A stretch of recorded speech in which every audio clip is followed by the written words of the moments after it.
right, we are live. What's up, everybody? Spencer Israel, Stock Market TV. That's Jason Purvis from the Gold Rush. Jason, today is a historic day in the precious metals markets. Let's talk about it as we do this live stream at 3 o'clock on Friday. Silver actually off the lows of the day. Silver only down 27% today. Only 27%. We have pretty small move. Pretty small move. You got gold down 8. I was looking at platinum, palladium, copper, all the metals, all down today. It's the worst day for silver in almost 50 years. Jason, let's talk all about this. You ready? Ready. Let's do it. All right. First off, I want to give shout out to Wavy in the chat, who totally correct, right? We bounced right off the 50-day moving average. Silver futures, what was the number? It was 73.7, right off it. Boom, kissed it, and we're off the lows of the day. So the good news is we are not at the low of the day. We're actually going up right now as we record this. So yay, right? We're doing it. We're doing it, guys. Big move higher here, guys. Right, exactly. Yeah. Okay, Jason, why don't you put this move into context for us? First off, why is this happening? So, once silver is made a huge move, right? So if silver is making a big move and this is an insane move and everybody in the world knows this has been an insane move, we can understand, and Sam and I have been talking about the whole time, at some point it's going to change. What we can do is we can stay long, understand our targets, control what we can control. Here's our trailing stops. Here's our signals. So we have this for silver futures. We actually issued an alert on Monday for all of our paying subscribers. So we issued an alert for our members to get out around 111. That was the target that we put out. We also highlighted how a trend following system works in that same video, so how you can ride it in two different ways. Both of these get you out with money. So we both, either way you did it, you made a lot of money on either side of the trade. Great, but sometimes you got to get out of things. And I feel like, silver was one where everybody's like, hey, it's going to go up forever. And maybe it's not done. Once again, but this is a huge change in character. Silver has had some 10% down days that tend to get bought up and so on. This is a change in character. This is 27% down. 30%, I think, was the high it hit. I mean, that's a huge move. 31% is what it was down at its most, I think. That's a huge change in character for a massive uptrend that's been going on for months and months. But once again, all you can do as a trader is really, hey, we've been riding this thing since about $20. And we've been in it for a long time. And then it hits a 111. We've been highlighting every target. The target around 50. Hey, we could hit 73. The target around 73. Hey, we could hit 111 if we're above that. We hit 111. We issue an alert. Hey, guys, you can get out of this now. If you guys are target traders, if you're trend traders, you've been in it since $20. Ride that trend, see where it ends, and so on. Jason, is there, as far as you can tell, is there a reason for this move today? Or is this just what happens when the price of an asset goes parabolic to all-time highs? I think this is just what happens. Now, once again, there could be a million reasons. There's been a bunch of sexy stories about silver the whole time. The supply issues, this and that. Yes, all of these are real issues, but they don't keep the price moving higher. What usually happens when prices get to, let's say, $120 silver, who's really left? Where are the buyers coming from at that point? It's like maybe some speculators, maybe people late to the party. But anybody who really knows what they're doing, they're not really buying heavily all the way up there once we get to these massive levels. So if we look at that, we kind of see these, okay, well, we're not really seeing that much smart money buying, which is the commercials anymore. We're not seeing a lot of speculators coming in there and really pumping that up either way. So at that point, who's really left to buy? And it's just a bunch of random people.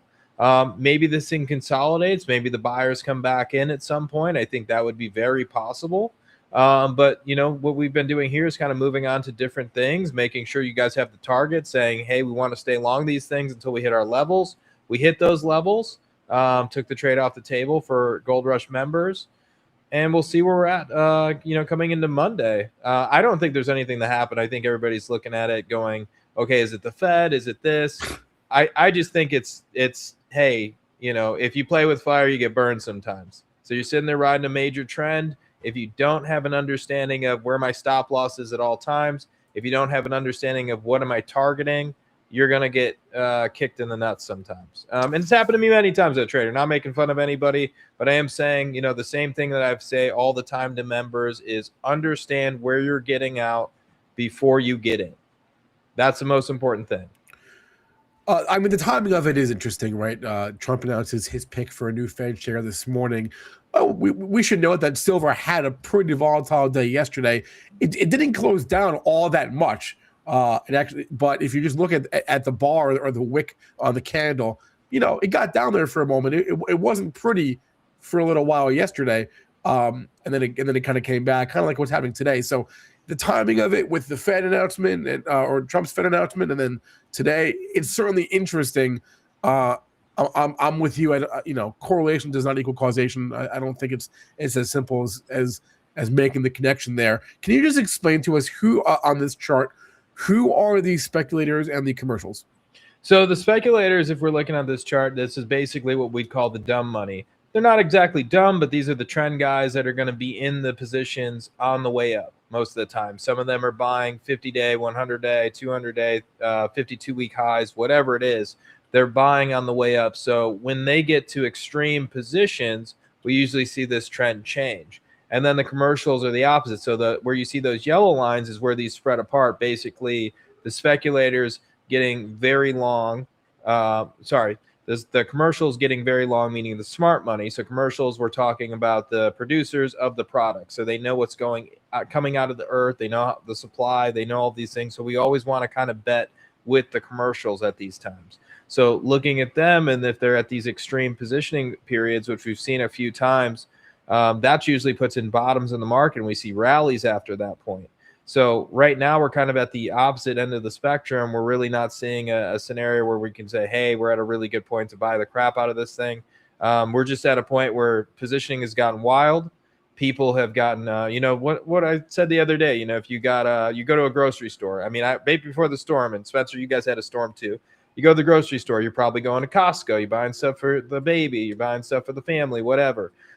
You see people are fighting for bananas and toilet paper and all types of shit. I mean, people are irrational. Like it was literally a 2-day storm. It was going to come through. It was going to be quick. People were packing like it was Armageddon. It's the end of the world. It's the same thing here when you see traders into these trades, in these massive parabolic uptrends. People are just piling into it. And for me as a trend guy, I'm like, okay, I've been in since 20. I can just kind of sit on my hands, let this thing ride. When my stop is hit, I'll get out.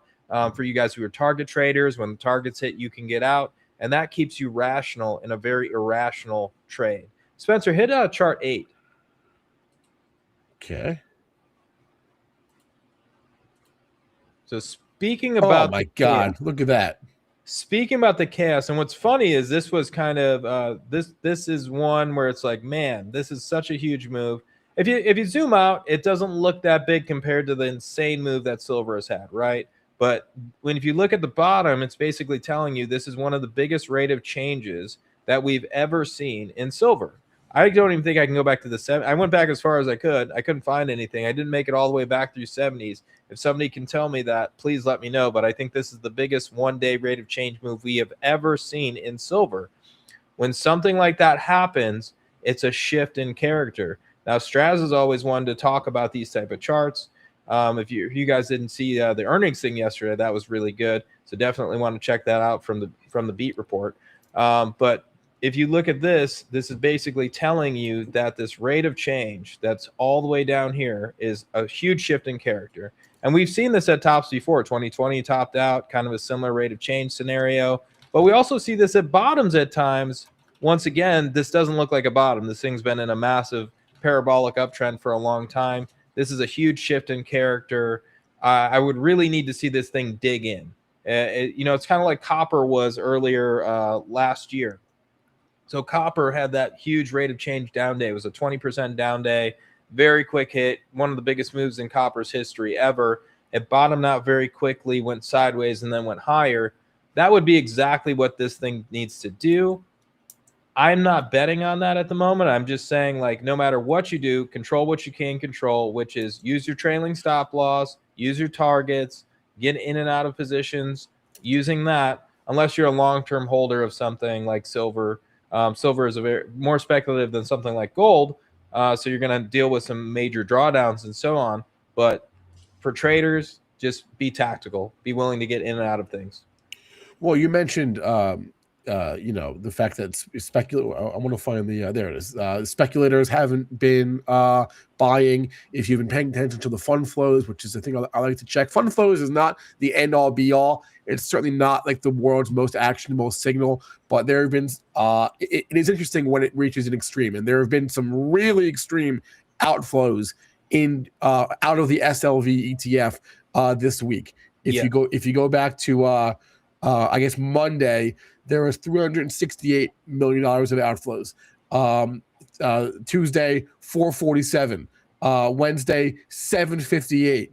Right. Thursday, 408, 409. So there's been a lot of record outflows, money pouring out of the SLV ETF this week. And, obviously the price has gone up. It's kind of a sentiment indicator, right? People are taking chips off the table, right? So I think that's interesting. This shows the short interest, which is not at the all-time high, but frankly still quite high, right? So sentiment was reaching an extreme point in more ways than one. This was kind of always bound to happen. I like what who just said this in the chat just now.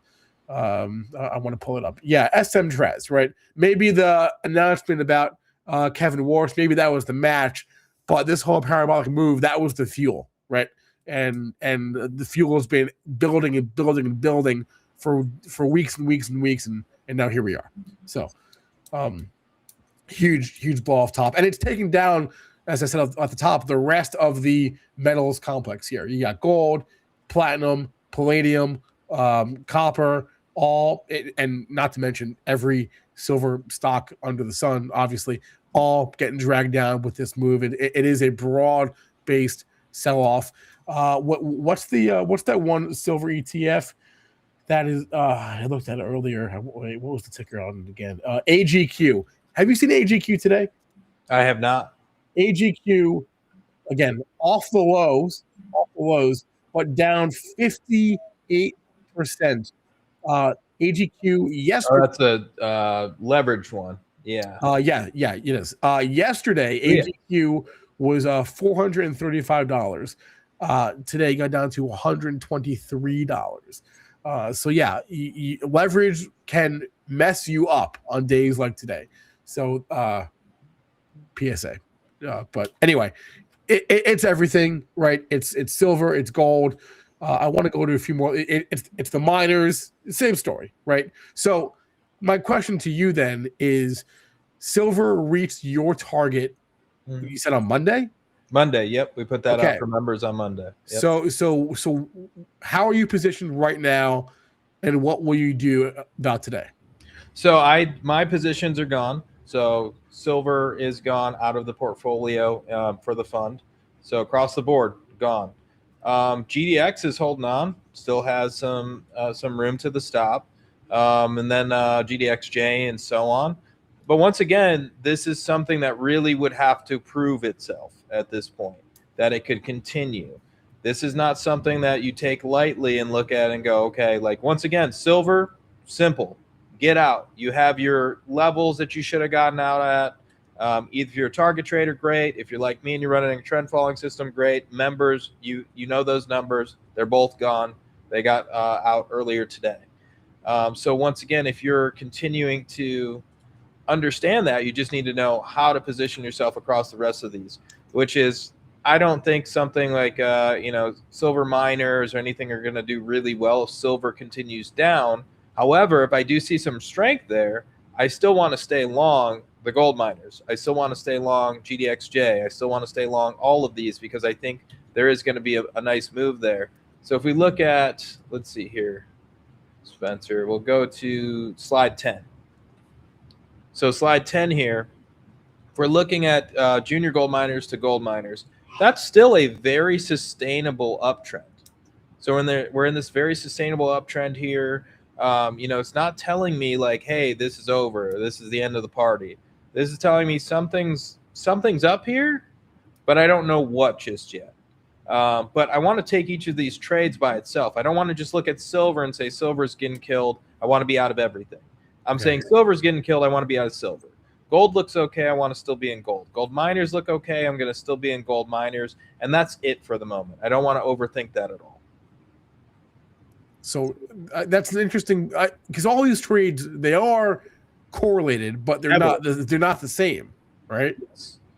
They're not exactly the same. So when you think about trades, it's, for me, this is the way I think about trading, which is, I learned this from old leak document from Ray Dalio back in the day, which is talking about like all the different regimes and where you can be and how to use correlations. And so when you're correlated, you want to be correlated a little bit heavily as a trader.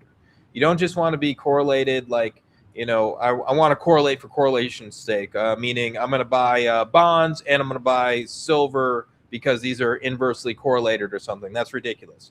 What someone like Dalio would do and how he made a lot of his money is find things that all kind of work together, buy those trades, and you'll make a lot of money by diversifying your bets, having small sizes across multiple things. Think about 2020, for example.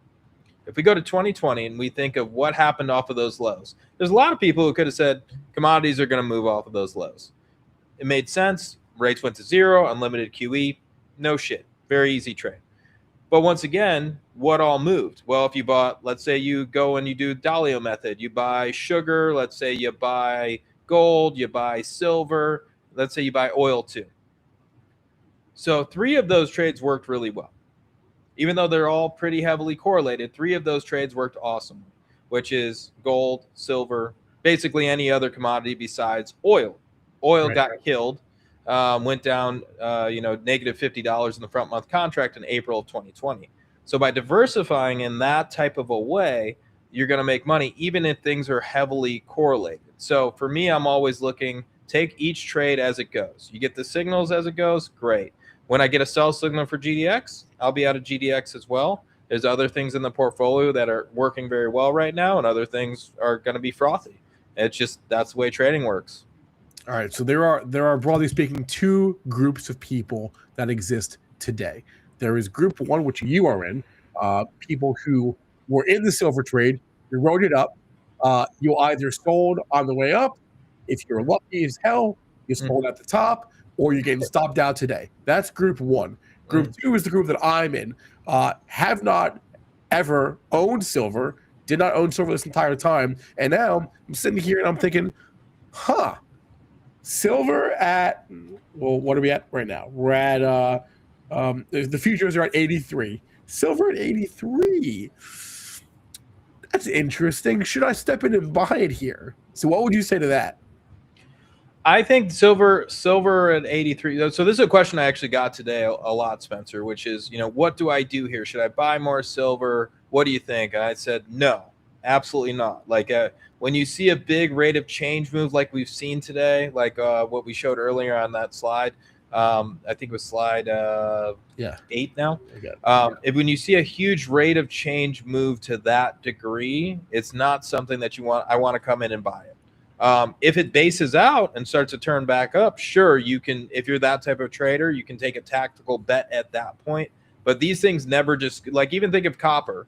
Copper had that huge down day. It did go back up, but what did it do for a while? Well, it just went sideways. It chopped around. It was very frustrating.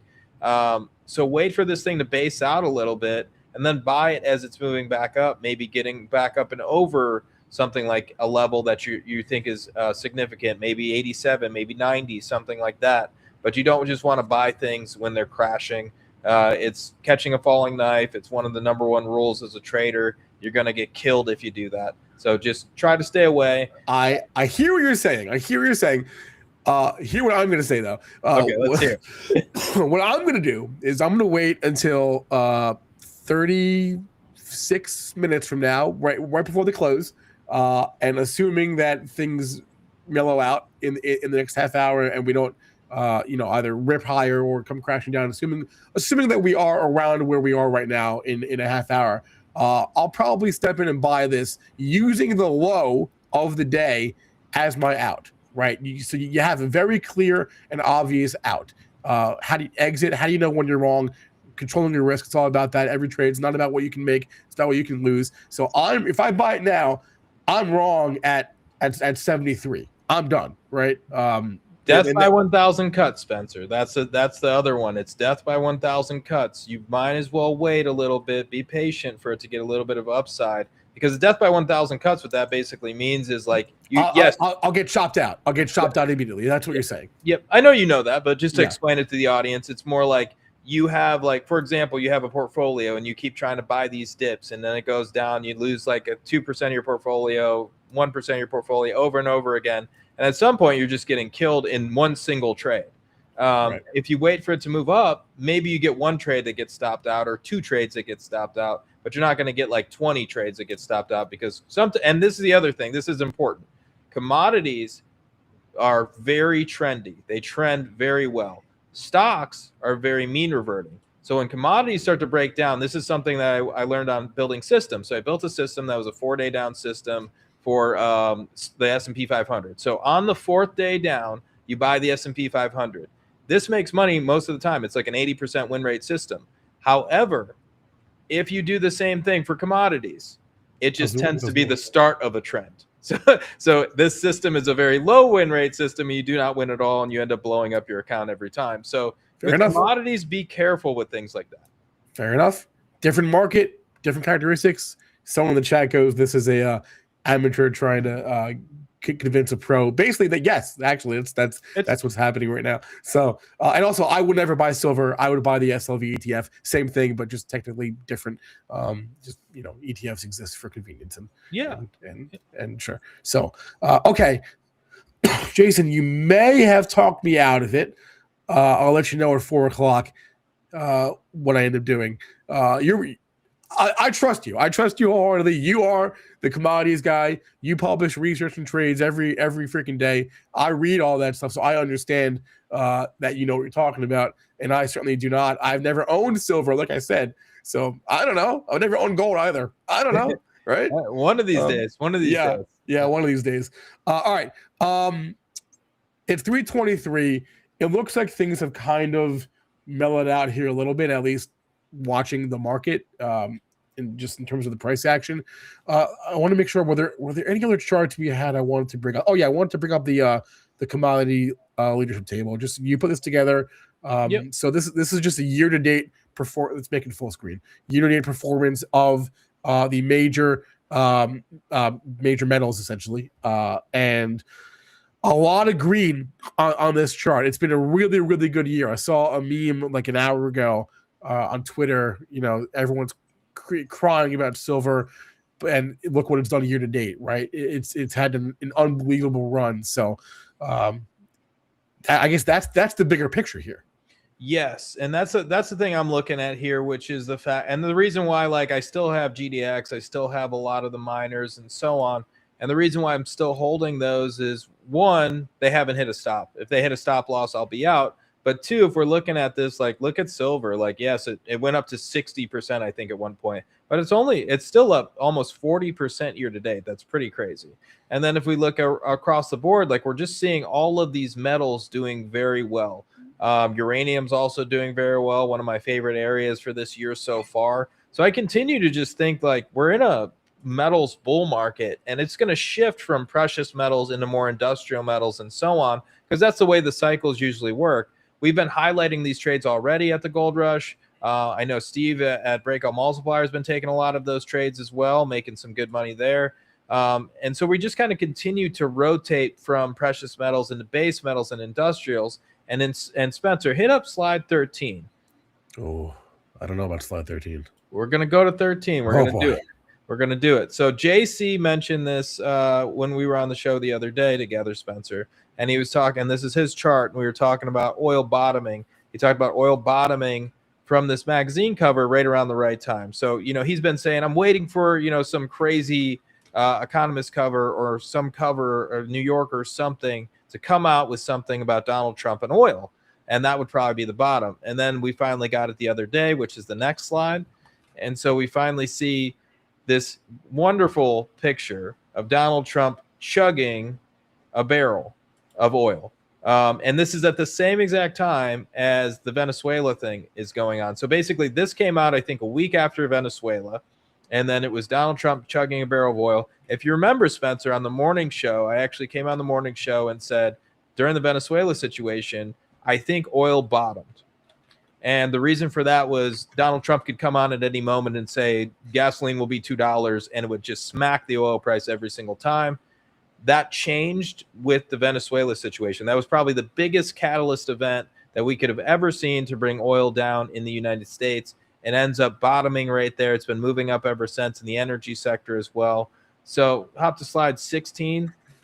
And so if we go to these and we look at all of this all together, we're definitely seeing now that we're in a scenario where the next trade, and you guys know I've been following this one for a while. I mentioned, the cycle always goes gold, and I'm talking, and people always go, where's silver? All that, that's all the same thing. Gold. Then we move into things like big gold mining names. Then we move into silver miners, platinum, palladium, and so on. Then we get into the base metals. Copper is the first one. Then we start to see iron ore, aluminum, so on. This will start moving as well. And now we're at the final point in the cycle where energy is starting to move. And if that money from precious metals is really going to come out of precious metals, it is damn sure going into energy. And I can say that for a fact. It's something I've been following for many, many years. I love following the cycles, how they're moving. And I think now we're at this point where energy is ready to move. I think we saw that bottom between, the Venezuela situation. We saw some of the most bearish covers, the most bearish people I've ever seen talking about energy. And now we're here making a new high finally after all this time. This hasn't happened. Guys, remember, this is the first new high since 2014. It's been a long time. So I'm excited to see where this one ends up. I think if you guys are looking for the next trade, go to energy. We've been highlighting a lot of these trades already at the gold rush. You guys are going to want to take advantage of that. I know Steve's been highlighting a lot of that as well. He's been trading that well as well. So we'll see where this all ends up. Jason, I do have bad news for you. The cover of The Economist this week will not be about gold or silver. So damn. Yeah, you have to wait maybe next week. I have yet to see a cover. I haven't either. I'm surprised. Maybe we have more upside. I have no idea. Well, Fortune Magazine's next edition is next week. So maybe them or maybe Business Week, but no Economist. You have to wait at least a month. No, not a month. It's weekly. Yep. It's weekly. Yep. So you'll wait at least a week for somehow we have to be inundated with tons of Economist covers every week. It's amazing. That's right. All right, listen up. If you want to get Jason's research, he mentioned the alert that went out to members on Monday saying that silver hit their target. They always have targets on the upside and the downside. Tells them when to sell if they're wrong or if they're right. Join the Gold Rush. The link is on the screen. The link is in the description. I'll throw it in the chat as well. Yeah, actually, it should be in the chat right now. But there it is in the chat. And then get all of Jason's work and Sam. They do tremendous work. They've been pounding the table on this gold and silver theme for over a year. And now for the past, what would you say, past few months, you've been pounding the table on energy, and that's work. Yep. Well, we've been talking about the base metals, and now we're recently really getting into the energy trade. We've been talking about that since end of last year into this year. So definitely get all the trades. Come hang out with us. We have a lot of fun here at the Gold Rush. So hopefully we see you guys soon. All right. It's 3:30 on the East Coast. We're going to hop out of here, watch the markets close for the week and for the month. I'll add. Happy end of January, everyone. And this was a crazy day, an historic day. Days like this, frankly, are days that you don't forget, Jason, I think, right? Yeah. These are days that you remember, years from now. And say, wow, remember the day that silver crashed 30%? That was crazy, right? Maybe more to come. I don't know. We'll see. Yeah. But if you guys like this, us popping in here, doing this, definitely give us a thumbs up. Definitely share this to people. We'd love to see that and hear from you guys on the other side. So we'll talk to you guys later. We will see you guys in the Gold Rush. And who knows, if we get more crazy moves, we'll have to do more of these streams because this is fun stuff. So thanks for watching. Have a great weekend and good luck out there. All right.